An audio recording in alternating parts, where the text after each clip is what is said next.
Question number 3.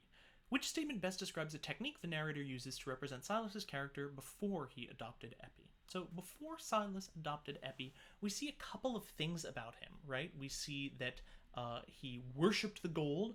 We see that he should sit weaving longer and longer, deafened and blinded to more to all things except the monotony of his loom. And we also see that before he had Epi, long before he was obsessed with gold, he did have some familiar herbs. He did, recognize herbs, and he did like the outdoors in some way. So I'm gonna look for an answer choice that's one of those three things. A. The narrator emphasizes Silas's former obsession with wealth by depicting his gold as requiring certain behaviors on his part. Absolutely, that sounds really great, right?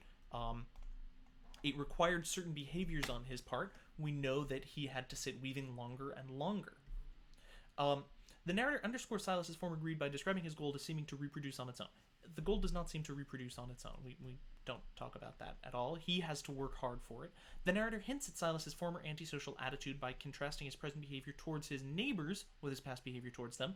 Passage doesn't mention his neighbors. And the narrator demonstrates Silas's former lack of self-awareness by implying he is unable to recall life before Epi. Definitely not true, right? He starts to remember his life before Epi, and he's blooming more and more into consciousness as he remembers loving nature before he was with her.